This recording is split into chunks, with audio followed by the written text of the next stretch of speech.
Rajesh role. किस तरह का ये प्रोग्राम है, क्या कहना चाहेंगे आप? ये आज पदभार ग्रहण किया गया है स्थानीय निकाय प्रदेश परिषद में। तो स्थानीय निकाय परिषद अध्यक्ष का जो प्रदेश इकाई है उसका गठन किया गया है, जिससे हम लोगों की एक यूनियन बन जाएगी। और हमारे नगर पालिकाओं का आज हुआ है, इसमें आगे विस्तार करते हुए नगर पंचायतों को जोड़ेंगे।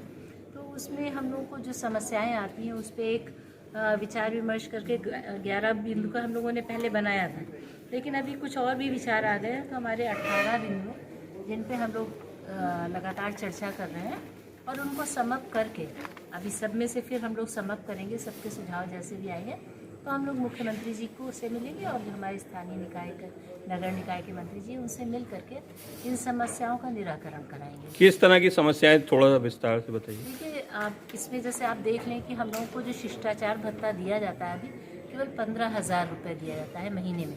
और हम लोगों का शिष्टाचार में हमारे जो जनता आती है नगर पालिका में, हमारे आवास पे भी जैसे हम लोगों का तो 24 घंटे का काम रहता है। तो कम से कम हम पर मंथ हम लोग 60,000 से 70,000 80,000 खर्च करते हैं। तो 15,000 बहुत ही कम है, उसको बढ़ाया जाए।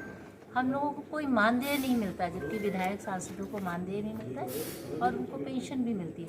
तो हम लोगों को भी इस तरह की सुविधाएं दी जाए। साथ में हमारे बहुत से काम होते हैं, जैसे हम अतिक्रमण हटाते हैं, रात में हम लोग निमंत्रण करने जाते हैं और विशेष रूप से अतिक्रमण हटाने के बाद हमारी दुश्मनी हो जाती है। तो सुरक्षा कर्मी हम लोगों को भी मिलना चाहिए। दूसरा, ये अतिक्रमण अगर हमें हटाना होता है, हमारे पास कोई भी पुलिस नहीं है, तो इस पर भी एक विचार आया कि परमानेंट जो है एक एसओ और कुछ 2 कांस्टेबल जो है नगर पालिका को भी दिए जाए हमारे अंडर में, जिससे कि हम लोग अतिक्रमण वगैरह आराम से हटा सकें।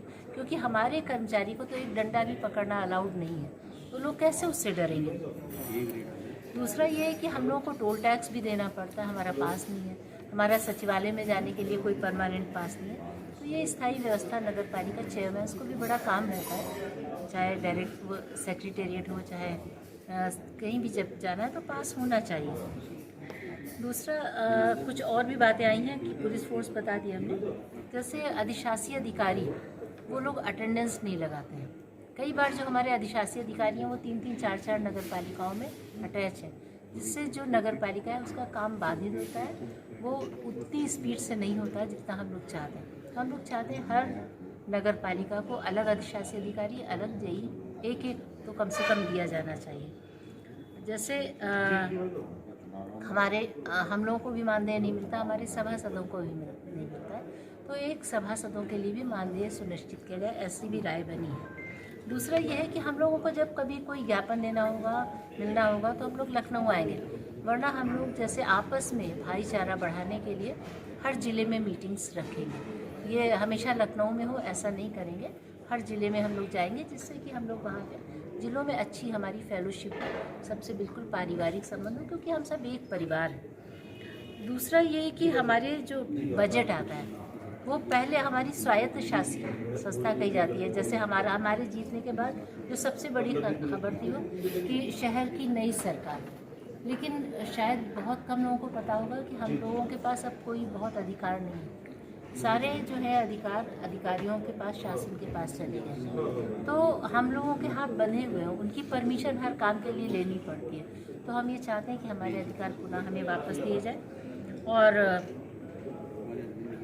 जो हमारे अभी और जो इसमें है हमारी योजना, उसमें ये कि हमारे इसका विस्तार करेंगे, नगर पंचायतों को भी इससे जोड़ेंगे, क्योंकि समस्याएं तो लगभग समान है। हुआ ये कि नगर पंचायत अध्यक्षों ने एक पहले संगठन खड़ा कर दिया, जिसमें नगर पालिका के अध्यक्षों को नहीं बुलाया। तो यही मैडम एक सवाल था कि 25 तारीख को इसी बैनर तले एक शपथ ग्रहण समारोह हो चुका है, तो ये दूसरा है, तो सर क्या वजह है? देखिए, वो नगर पंचायतों का संगठन बना हुआ है, उसको हम लोग को ये नहीं कर रहे हैं कि हम उसको डिस्कार्ड कर रहे हैं। उनके अध्यक्ष जी से हमने बात भी की, हमने आग्रह भी किया कि आप भी आइए और हम लोग मिलकर के ही साथ आगे बढ़ेंगे। लेकिन हम लोगों के मन में ये उपेक्षा थी कि नगर पालिका परिषद को किसी को भी आमंत्रित नहीं किया गया था। तो संगठन की आवश्यकता तो हमारी भी है और 199 नगर पालिका परिषद है। तो हम लोग अभी अपने जो पालिका परिषद है उसके लिए कार्य करेंगे, लेकिन हम कोशिश करेंगे कि उस संगठन को हम लोग साथ में रखें, समानांतर नहीं, मिल के काम करें। समस्याओं का समाधान जहाँ देखने को आता है मैडम कि इसीलिए शायद नहीं होता है कि एक एक जो संगठन है वो कई कई उनके ब्रांचेज हो जाती हैं। लेकिन क्या वजह हमारी है कोई मैडम? ब्रांच नहीं है, आप ये न समझें। देखिए, हमने कह दिया है, लेकिन नगर पालिकाओं की समस्याएं और नगर पंचायतों की एकदम एक नहीं होती। हमें नगर पालिकाओं के लिए एक अलग से ज्ञापन जब भी देना होगा तो देना ही होगा, नगर पंचायतों का अलग थोड़ा सा रहता है। लेकिन हाँ, हम सब एक हैं और एकजुट रहेंगे। और देखिए, किसी का क्या मंशा है हम नहीं जानते, लेकिन हमने हमेशा बड़े दिल से काम किया है। और मुझे हमेशा विष्णुकांत शास्त्री जी की वो कविता याद आती है कि बड़ा काम कैसे होता है पूछा मेरे मन ने, बड़ी लगन हो बड़ी तपस्या, बड़ा हृदय मद्वारी, और अहम छोटा हो जिससे सहज मिले सहयोगी। तो बड़ा हृदय रखूँगी और कोई अहम नहीं, और सबका सहयोग लेकर के ही कार्य करूँ, ऐसा है। माननीय प्रदेश अध्यक्ष जी का प्रदेश की जनता की तरफ से सम्मान करने के लिए माननीय मीडिया बंधु ये फोटो भी जरूर कवरेज करें। माननीय अध्यक्ष सारे ये उत्तर प्रदेश के 199 नगर पालिका परिषद अध्यक्षों की तरफ से प्रदेश की विशाल जनता की ओर से आपका अभिनंदन है, आपका स्वागत है। मैं मीडिया के प्रमुख से अनुरोध करूंगा वो इस फोटो को कवरेज करें। हाँ, उनको आइए ना, साथ में आइए अंदर, इसको थोड़ा और टाइट कर दीजिए। सामने देखिए।